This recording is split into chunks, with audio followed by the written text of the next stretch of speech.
క్రీస్తు శ్రేష్టమైన నామములో మీ అందరికి కూడా శుభం తెలియజేస్తున్నాం. బాగున్నారు కదా? ఉదయకాల సమయం లేచారా? నిద్ర ప్రార్థన చేసుకున్నారా? ప్రభుని ఇంటికి సమయం అంతా కూడా మనం కాచి కాపాడి ఇది మనం బహుమానంగా వచ్చినాం కాబట్టి ఆయన పరిశుద్ధ నామానికి మహిమ కలుగును గాక. మన ప్రభువు మనందరి కోసం సిలువ రక్తం కాచి ప్రాణం పెట్టిన గొప్ప దేవుడు అండి. రక్షణ లేని వారు రక్షణ పొందుకోండి, హృదయం దేవునికి సమర్పించుకోండి. పాప క్షమాపణ, నిత్యరాజ్యం, పరలోక భాగ్యం అన్నీ కూడా దేవుడు మనకు అనుగ్రహిస్తాడు. దేవునికి మహిమ కలుగును గాక. పరిశుద్ధ గ్రంథంలో అనేక కృపవార్తలు రాయబడినటువంటి ఈ గ్రంథంలో నుంచి ఈరోజు దేవుడు మనకు అనుగ్రహించే వాగ్దానం మత్తయి సువార్త 25వ అధ్యాయంలో 21వ వచనం. అతని యజమానుడు, బలా నమ్మకమైన మంచి దాసుడా, నీవు కొంచెములో నమ్మకముగా ఉంటివి, నిన్ను అనేకమైన వాటి మీద నియమించేదను. Praise the lord. అనేక స్తోత్రం కలిగిన గాక. ఉదయకాల సమయంలో దేవుడు మంచి వాగ్దానం ఈరోజు చూడండి. కొంచెములో నమ్మకముగా ఉండడం ఈరోజు మనం నేర్చుకోవాలి. చూడండి, ఒక ఓనర్ దగ్గర పనిచేస్తున్నటువంటి ఒక దాసుడు ఆ ఓనర్ వచ్చి చూసినప్పుడు ఉద్యోగం అంతట్లో కూడా నమ్మకంగా పనిచేశాడంట. ఆ దాసును చూసి ఆ ఓనరు, బలా నమ్మకమైన మంచి దాసుడా, కొంచెములో నమ్మకంగా ఉన్నావు కాబట్టి నిన్ను అనేకమైన వాటి మీద నేను నియమిస్తాను అన్నాడు. ఈరోజు నువ్వు చూడండి, కొంచెంలో నమ్మకంగా ఉంటున్నావా? ఈరోజు పనిలో కొంచెం శాలరీ, తక్కువ జీతమని విసిగించుకుంటున్నావు, పని మానేస్తున్నావు, వెళ్ళిపోతున్నావు. అలాగనే చూడండి, ఈరోజు నువ్వు ఎప్పుడైతే చిన్న పని అయినా కానీ, అది కొంచెమైనా కానీ నమ్మకంగా, కొంచెంలో నమ్మకమైన వానికి దేవుడు దీవెనలు అనుగ్రహిస్తానంటున్నాడు. అనేకమైన వాటి మీద నేను నియమిస్తానంటున్నాడు. మొదట నువ్వు కొంచెంలో నమ్మకంగా ఉండడం నేర్చుకో. అప్పుడు నువ్వు అనేకమైన వాటి మీదట నువ్వు అధికారిగా మారుతావు అన్నమాట. హల్లెలూయా, దేవునికి స్తోత్రం. కొంచెంలో నమ్మకంగా ఉండడం. ఈరోజు కుటుంబం చిన్నదే ఉండొచ్చు. ఆ చిన్న కుటుంబాన్ని బట్టి దేవునికి స్తోత్రం చేయి, దేవుని స్తుతించు. దేవ, నాకు ఇచ్చిన కుటుంబాన్ని బట్టి స్తోత్రం అని చెప్పాలి. చిన్న కుటుంబం వచ్చా ప్రభు, అందరు పెద్ద ఇల్లు ఉన్నాయని విసుక్కోకూడదు. ఆ కొంచెంలో నమ్మకంగా ఉండడం నేర్చుకో. దేవుని స్తుతించు. ఉన్న స్థలమును బట్టి కూర్చొని స్తుతించడం నేర్చుకో. నాకు పెద్ద రూమ్ ఉంటే బాగా ప్రార్థన చేసేవాడిని ప్రభువా అనుకోవడం అది మంచి పద్ధతి కాదు. కానీ నీకు ఇచ్చినటువంటి దాన్ని బట్టి ఆ చిన్న రూమ్లోనే ఆ పక్కనే కూర్చొని ప్రార్థన చేయడం నేర్చుకో. నమ్మకంగా ఉండు.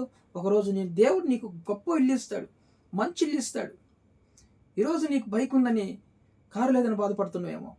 ఆ బైక్ తోలుకుంటూ పరిచయం చేయి.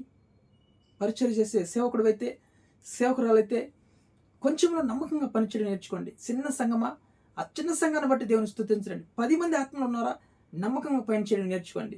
10,000 మందిని దేవుడు అనుగ్రహిస్తాడు నీకు. దేవుని స్తోత్రం కలుగును గాక.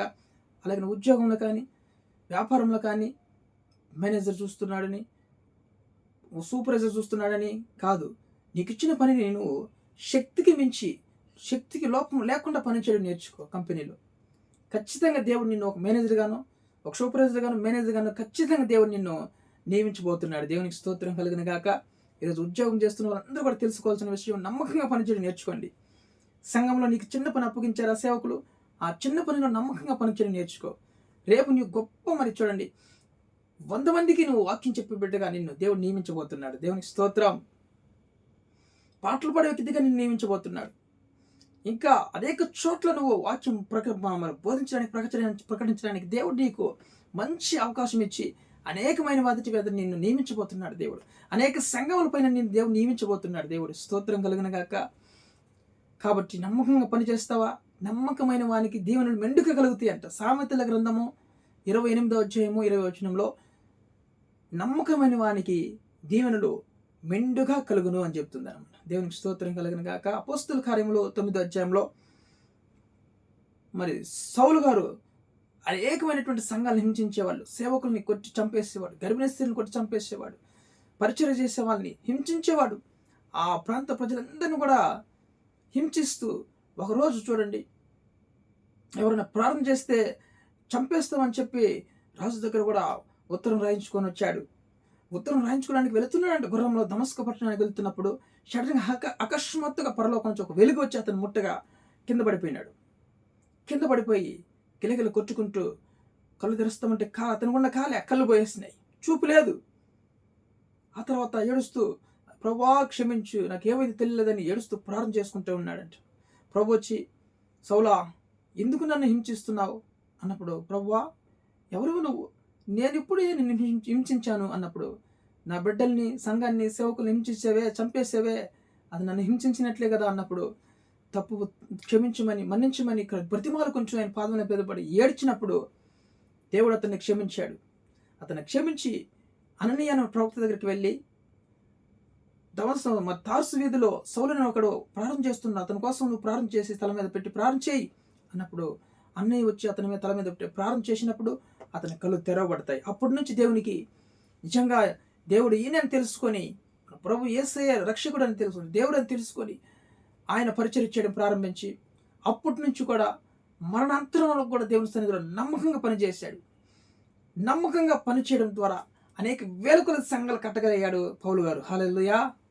సౌలుగా ఉన్నప్పుడు హింసించాడు ప్రజల్ని, సంఘాలను కొట్టాడు.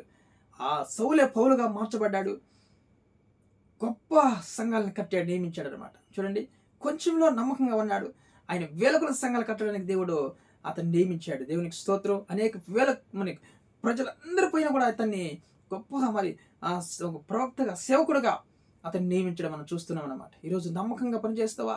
సంఘంలో నీకు ఇచ్చిన చిన్న పని అయినా కానీ, అది ఎలాంటి పని అయినా ఉండొచ్చు, నీకు అవమానం కలగొచ్చు, నీకు ఒక మాదిరి బేజరైపోవచ్చు, కాదు, నమ్మకంగా పనిచేయడం నేర్చుకో. ఖచ్చితంగా దేవుడు నిన్ను అనేకమైన వాటి మీద దేవుడు నియమించబోతున్నాడు. అనేక సంఘాలపైన నిన్ను నియమించబోతున్నాడు దేవుడు. పనిలో కూడా నువ్వు మేనేజర్ పోస్ట్, సూపర్వైజర్ పోస్ట్ దేవుడు నిన్ను నియమించబోతున్నాడు. నమ్మకంగా పనిచేస్తావా?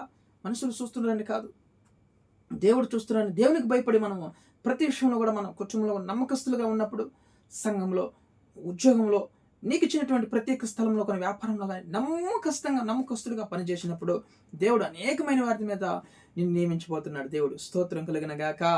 నమ్మకం. ఈరోజు నమ్మకంగా దేవుని సన్నిధిలో పనిచేస్తావా? నమ్మకంగా ప్రార్థన చేస్తావా? నమ్మకంగా బైబిల్ చదువుతావా? ఖచ్చితంగా దేవుడు అనేకమైన వాటిని దేవుడు నేను ఈరోజు నియమించబోతున్నాడు. ప్రేమ కలిగిన తండ్రి, మీ ఘనమైన నామను బట్టి స్తుతిస్తున్నా. ఉదయకాల సమయంలో ప్రేమించి మంచి వాగ్దానం ఇచ్చినందుకు వందనాలయ్యా. ప్రభా, ఇదిగో పలా నమ్మకమైన మంచి దాసుడా, కొంచెంలో నమ్మకంగా ఉంటివి గనక అనేకమైన వాటి మీదట నేను నియమించబోతున్నాను అన్నావు స్వామి. మంచి వాగ్దానం బట్టి వందనాలయ్యా.